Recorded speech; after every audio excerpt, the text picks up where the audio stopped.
WNCT 9 on Your Side presents the longest running high school football show in Eastern North Carolina.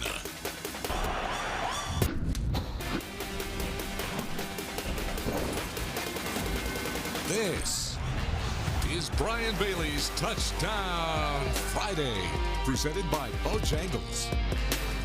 Good evening, everyone, and welcome to round 3 of the North Carolina High School Athletic Association state playoffs.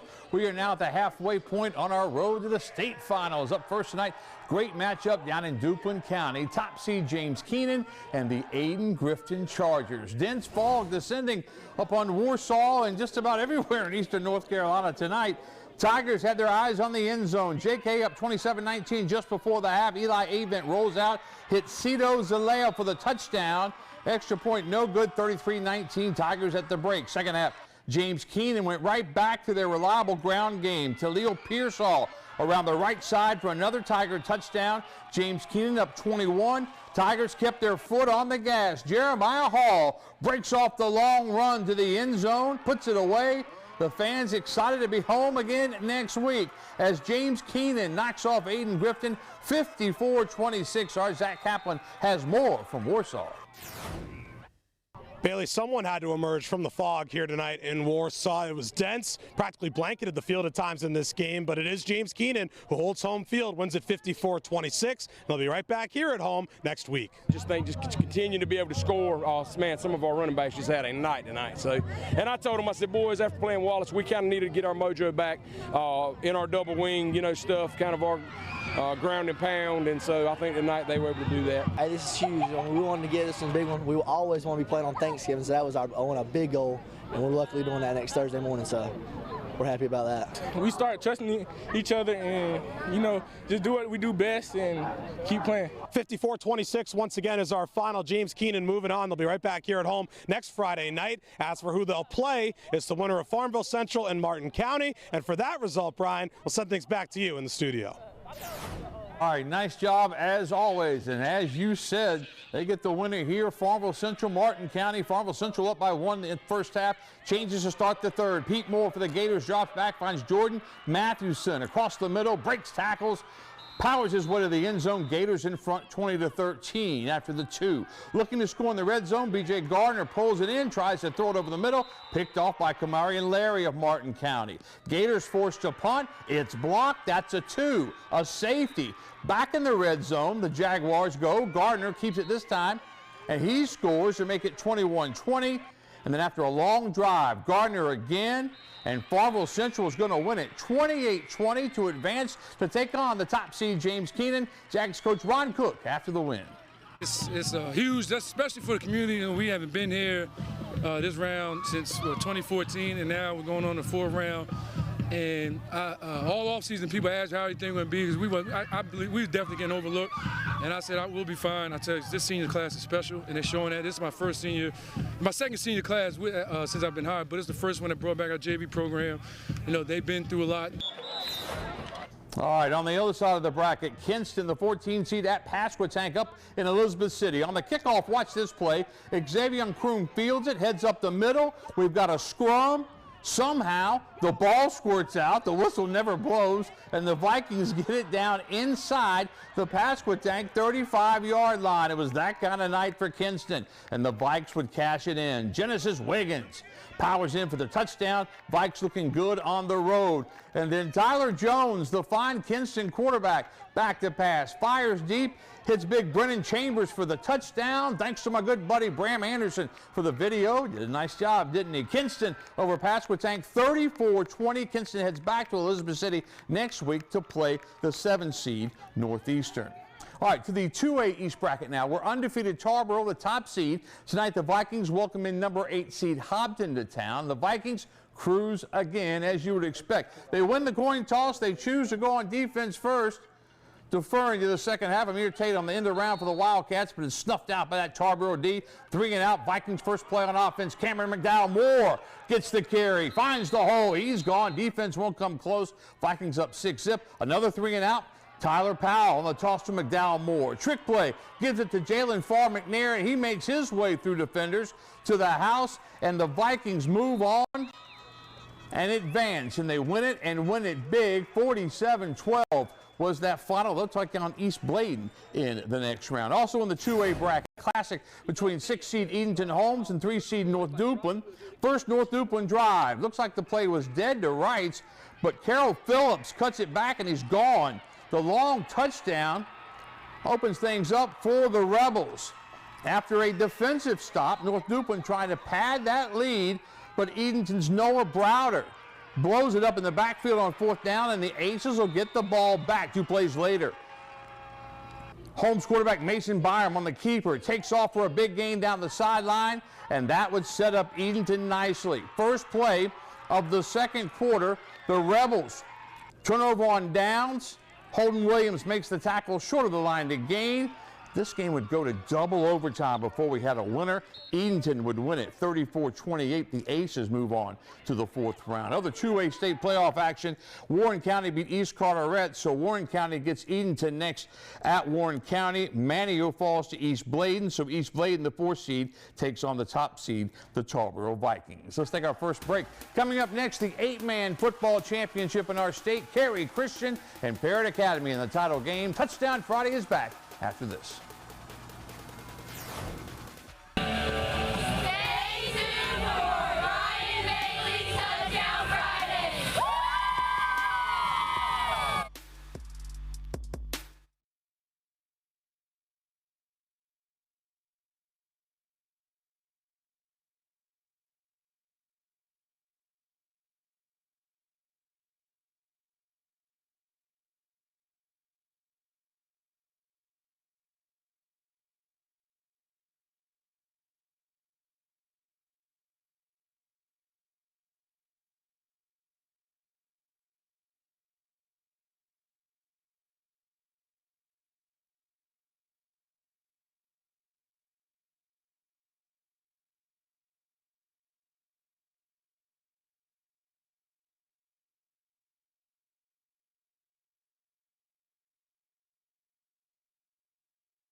This is Brian Bailey's Touchdown Friday, presented by Bojangles. Hi, welcome back to Touchdown Friday. We crowned a state champion tonight in 8-man football. Parrott Academy took on Cary Christian at JP2 tonight for the NCISAA state championship. Patriots take the field looking to not only win another state title, but to cap off a record 13-0 season. And the defense was the story early on. Kerry Christian's pass broken up by a big-time play from Parrott's Braxton Lofton Myers. Scoreless until late in the second quarter. Knights knocking on the door. It's the quarterback, Reed Harvey, scoring with just 16 seconds left before the half. Kerry Christian up 6-zip at the break. Second half, a whole different story. Lots of fireworks. Harvey rolls out. Let's go. Let it go. And it's connecting with Kenneth Kalisiak, and he's off to the races. 52 yards for the touchdown, 14-0 Knights. Parrott would get the offense going. Lofton Myers takes the handoff up the middle, in for 6. The Patriots are on the board finally, and they weren't done.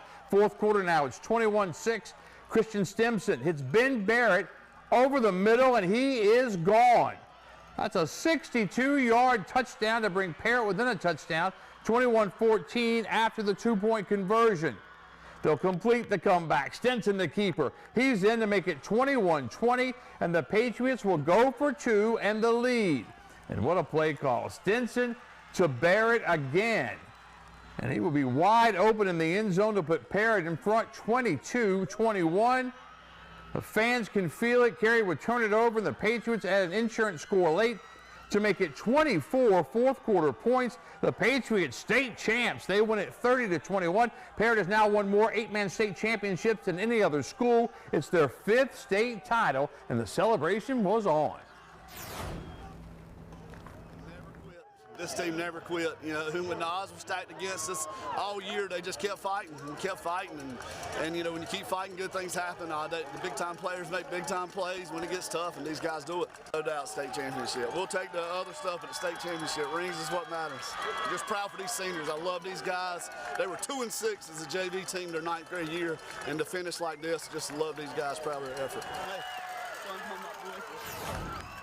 All right, it's the Eastern semifinals in the 1A East bracket tonight. Rivals Beargrass Charter and Northside facing off. Panthers start this game the only way they know how. Fast. Malachi Moore takes the handoff around the edge, gets inside the pylon. 6-0 lead for the Panthers later in the first. This time Chase Hewitt pulls the ball back, keeps it himself, follows the big boys into the end zone. Northside takes a 14-0 lead. And that was just the way this game would go. The Panthers impose their will up front and dominate. Sincere Columbus gets in on the action to make it a 3-touchdown first quarter. Northside wins it by the final of 43-6. Now the action wasn't done after the final whistle either. The coaches get into it. The players kind of follow, kind of an ugly scene after a nice effort from Northside. Still a good night for Keith Boyd and his ball club. 20 years where we come from, and we were struggling for 6 or 8 years there to find wins and to finally see this program get to the level it's become. And I'm proud of these kids and coaching staff and the community and for sticking with it, and I couldn't be prouder. I love Coach Perry to death, you know, and you know when it's like this, it might not have been the right time to address it, and if I was in the wrong, I apologize. I didn't mean anything bad. I was just asking a question. All right. Heated tempers in that one for sure. 1A state playoffs. Wilson Prep beat the top seed Kip Pride tonight. So Wilson Prep, the 4 seed, plays at Northside. Northside gets a home game because of that. That's the 1A Eastern Finals coming up next Friday. To the 4A East bracket, where West Craven's Eagles are the number 2 seed in the East. The Eagles were at home tonight with T.W. Andrews paying a visit from High Point. Eagles and Red Raiders in the fog of Vanceboro. Eagles at home for the 2nd straight week.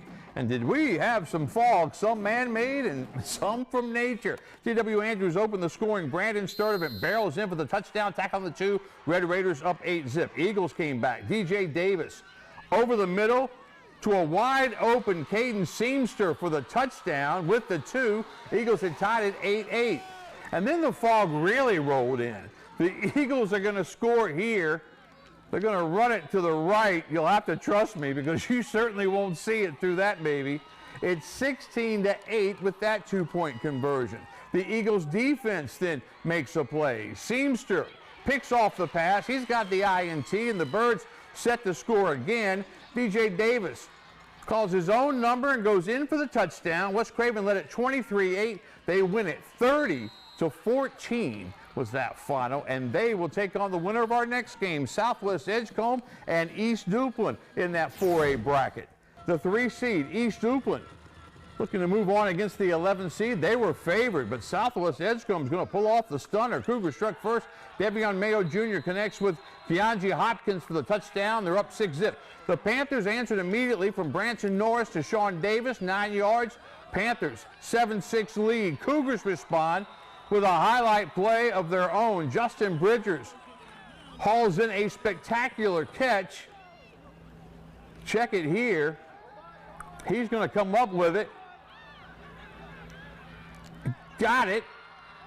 And he's gone. That made it look easy after he got the catch. It's 12-7. Right on cue, the Panthers fire back. Aaron Hall burst down the field for the long touchdown run, reclaiming the lead 14-12 to close out the first quarter in this one. Back and forth we would go, and Southwest Edgecombe would go on the road and pull off the upset.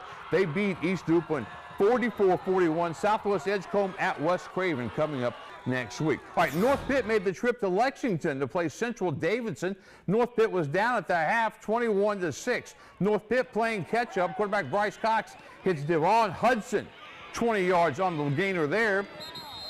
A few plays later, Cox drops back and throws the bomb to Hudson, who got behind the defense. Hudson goes 70 yards for the score. Beautiful pitch and catch. 27-14 Central Davidson. Now in the fourth quarter, Cox connects with Dontarius Robertson for the touchdown. Nice comeback. Not enough, though, as Central Davidson ends North Pitt season 40-22. Next up for Central Davidson will be the top seed, Reedsville. All right, let's take another timeout. Coming up next, we'll head to Clayton for the 7A East bracket. D.H. Conley looked to punch its ticket to the fourth round. We're back with more on Touchdown Friday after this. Stay tuned for more Touchdown Friday!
This is Brian Bailey's Touchdown Friday, presented by Bojangles.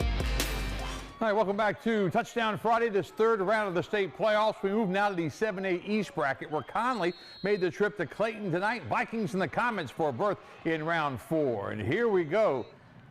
The captains at midfield, Clayton in the blue, Conley in the road white. Clayton's Aiden Smalls to D'Angelo Ruffin for the touchdown, and the Comets jump out in front, leading 7-zip. Conley trying to get something started. Samari Cabell, though, is picked off by Akrijan Krumel. Krumel's got it. A pick six, and the route it would be on, unfortunately. Smalls again will go to Ruffin again. It's 33-0, and we lost a cameraman on the play. He got wiped out. Everything went upside down. Clayton beats Conley tonight by the final of 47-7. Clayton gets Southeast Raleigh in the next round. Southeast Raleigh stunned Cleveland in that other game. All right, Jacksonville playing host to 8-4 Scotland County tonight. This one was tight down the stretch. Many fans showed out to will the Cardinals to victory. Third quarter, Scotland's Mike McLean gets the handoff, turns on the burners all the way for the touchdown.